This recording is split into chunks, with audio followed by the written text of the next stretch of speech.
Madame, Monsieur, bonsoir. Le journal. Tout d'abord, les grands titres. Le président Sisi examine avec le Premier ministre éthiopien les développements du barrage de la Renaissance en marge du sommet Russie-Afrique de Sochi. Michel Aoun s'est dit aujourd'hui prêt à discuter avec des représentants des manifestants, brisant le silence au 8e jour d'une contestation populaire inédite. Le président israélien confie à l'ancien chef de l'armée la mission de former un gouvernement pour tenter de sortir le pays de la plus longue impasse politique de son histoire. Nos informations en détail. Le président Fattah el-Sisi a affirmé que les peuples africains et le peuple russe sont liés par les piliers de la coopération, des aspirations et des défis pour le lancement de la coopération africo-russe. Intervenant à la première séance plénière du sommet Russie-Afrique, le président el-Sisi a souligné la nécessité de renforcer la politique de l'Union africaine pour la reconstruction et le développement de la phase post-conflit pour permettre aux institutions de l'État à assumer leur mission et défendre leur patrie.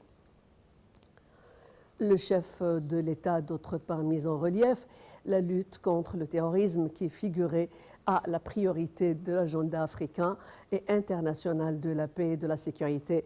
Le président Fattah el-Sisi a appelé son homologue russe Vladimir Poutine et les présidents et les leaders des pays africains à participer aux travaux de la première édition du Forum d'Aswan pour la paix et le développement durable prévu pour les 11 et 12 décembre 2019. Pour sa part, le président russe Vladimir Poutine a indiqué que ce forum est le noyau de la coopération entre la Russie et l'Afrique, soulignant que l'amélioration économique, commerciale et sociale figure à la tête des priorités russes. M. Poutine a ajouté que le président Sisi joue un rôle vital au forum Russie-Afrique en tant que président actuel de l'Union africaine. Le président russe a d'autre part exprimé son inquiétude vis-à-vis de l'instabilité et de la situation en Afrique, mettant l'accent sur les conflits nationaux basés sur les crises d'ordre politique, économique et social. M. Poutine a souligné que l'Afrique affronte le terrorisme, l'extrémisme et le crime transfrontalier. Le président Fattah el-Sisi et son homologue russe Vladimir Poutine ont pris une photo souvenir avec un an de dirigeants et leaders des pays africains au deuxième jour des travaux du Forum Russie-Afrique de Sochi en Russie.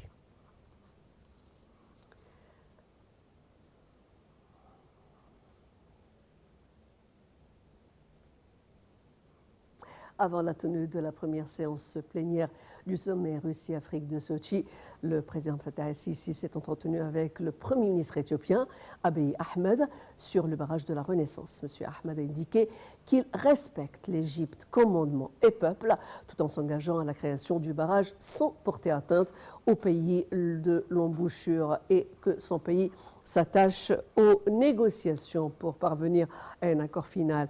Il a d'autre part indiqué que le gouvernement et le peuple éthiopien n'ont aucune intention de nuire aux intérêts du peuple égyptien et que l'instauration de la stabilité en Égypte et en Éthiopie est une valeur ajoutée au continent africain.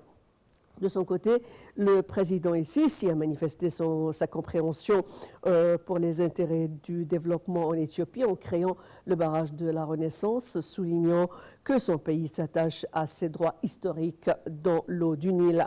Le président Sisi et Abiy Ahmed sont tombés d'accord au cours de la rencontre sur la reprise immédiate des travaux du comité technique.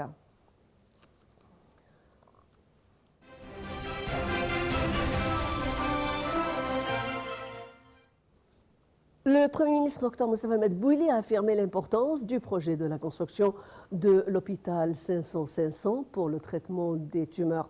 Au cours de son entretien avec le ministre de l'Enseignement supérieur, Dr Khaled Abdelghafar, pour discuter des plans de la mise en exécution de l'hôpital 500, Dr Mahamat-Bouili a souligné l'importance de mettre un système d'administration effectif pour diriger l'hôpital après sa construction.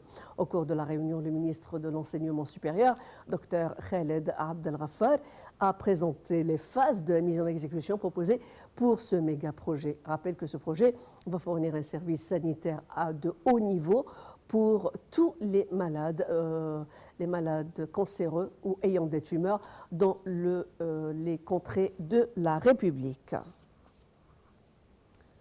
Le Premier ministre, Dr Mostafa Medbouli, a également rencontré le ministre des Affaires publiques, Hicham Tawfiq, afin d'examiner un nombre de documents du ministère, parmi lesquels le projet de Goussour et le système d'échange de coton. La coopération avec le côté chinois pour l'établissement d'une usine pour la fabrication des voitures électroniques en Égypte a figuré au centre de la rencontre. Rappelle qu'au cours de l'entrevue, le ministre du secteur des affaires publiques a souligné le début du lancement de la première phase du projet Goussour adopté par le ministère afin de renforcer le commerce extérieur entre l'Égypte et les pays africains dans le cadre de relations interafricaines. La première phase de ce projet est le service du transport maritime hebdomadaire régulier avec des prix réduits sur l'une des lignes mondiales du port de Ain Sokhna au port Mombasa du Kenya. Notre chaîne vous propose un large choix de programmes politiques, économiques, culturels et sportifs.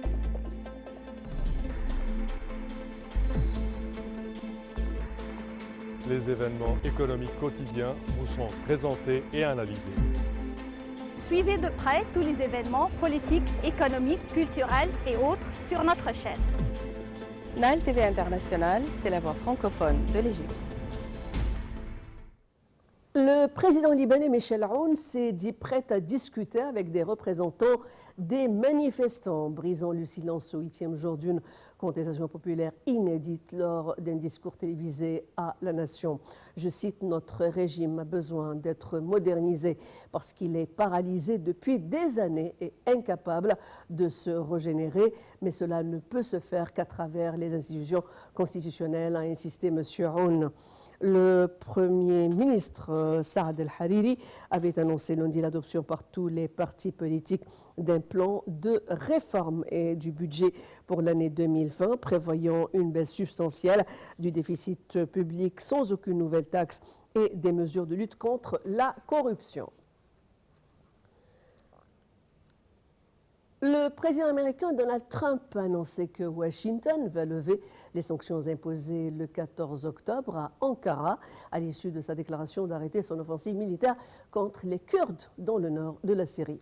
Entre-temps, l'Observatoire syrien des droits de l'homme a indiqué que de violents combats sont en cours opposant des hommes armés relatifs aux forces démocratiques syriennes à des unités pro-turques dans la province de Halab dans le nord-est. D'autre part, le ministre russe de la Défense a indiqué que Moscou va dépêcher 276 policiers militaires et 33 unités d'équipement militaire dans une semaine.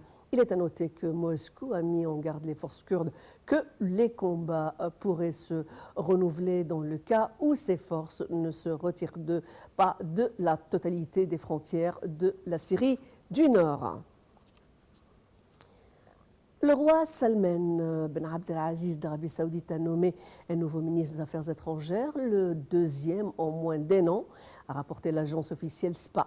Après un décret royal cité par SPA, Faisal Ben Fahman Al Saoud, qui avait été nommé ambassadeur en Allemagne en février, remplace à la tête de la diplomatie saoudienne Ibrahim Al-Assaf.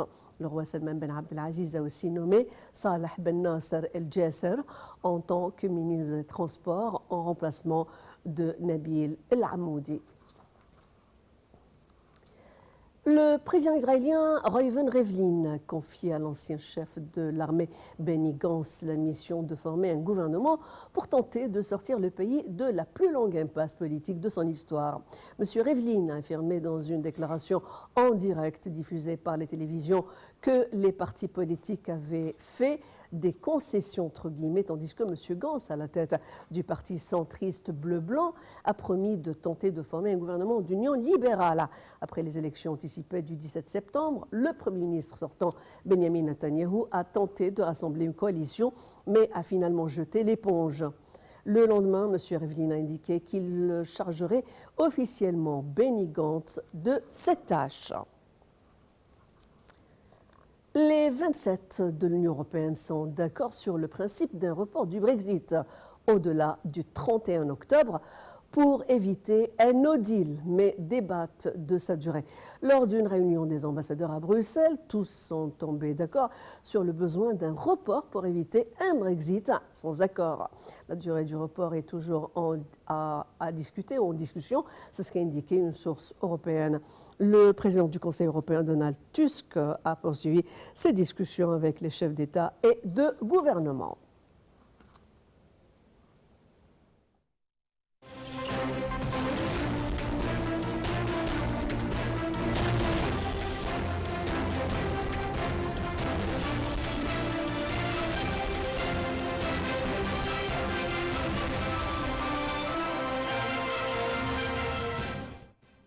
Dans ce rapport économique, on commence par les indices de la bourse du Caire qui ont collectivement haussé lors de la séance d'aujourd'hui, qui a été soutenue par les achats des investisseurs étrangers.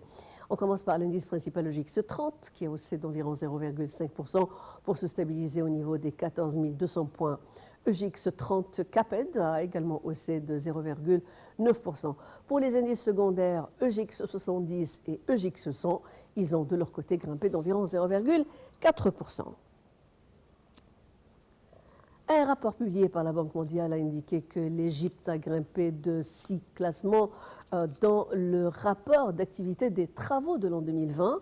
Le rapport a indiqué que le gouvernement égyptien a procédé à des réformes dans le but d'améliorer le climat de l'investissement et de faciliter les procédures de création des sociétés, dépassant ici les 19 classements. En ce qui concerne l'indice de protection des petits investisseurs, le rapport de la Banque mondiale a indiqué que l'Égypte a enregistré 15 classements. Selon le rapport de l'an 2020, l'Égypte s'est classée parmi 25 États qui ont procédé à des réformes.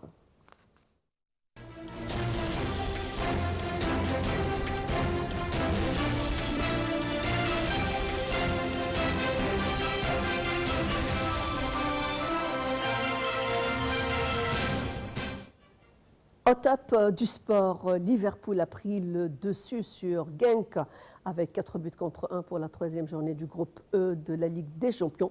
Avec ce succès, les Anglais ont pris 6 points en 3 matchs et sont deuxième à une longueur de Naples, vainqueur de Salzbourg 3-2. Genk ferme la marche du groupe avec une unité. C'est la saison des fins de série pour les Reds. Liverpool a gagné un match de poule en Ligue des Champions pour la première fois depuis 2 ans. Le dernier remonté au 17 octobre 2017 avec un rouste infligé à Maribor, 0-7 buts. Le FC Barcelone a eu besoin des coups de génie de Messi et de Ter Stegen pour battre difficilement le Slavia Prague avec un score de 2-1 et grimper seul à la tête du classement ou des jeux en tête de son groupe en Ligue des Champions. Un but d'entrée de jeu de Messi à la 3e minute et un contre son camp d'Olayinka à la 56e minute permettent au Blaugrana de prendre 3 points d'avance sur le Borussia Dortmund, battu par l'Inter Milan dans le groupe F. L'Ajax Amsterdam battu par Chelsea Amsterdam, donc 0-1, a connu son premier coup d'arrêt en Ligue des Champions. Accrocheurs et séduisants, les Néerlandais ont été à 2 doigts de porter à 3 matchs leur brevet d'invincibilité en C1 avant de céder sur une frappe à bout portant de Michy Batshuayi, entré en jeu en 2e période. Ce n'est pas faux d'avoir essayé de percer le verrou londonien, fidèle à leur style offensif qui leur a si bien réussi contre Lille et à Valence 3-0. À chaque fois, les Néerlandais ont fait le siège de la moitié de terrain adverse. Voilà, avec le foot, on arrive à la fin de ce journal. Merci infiniment pour votre attention.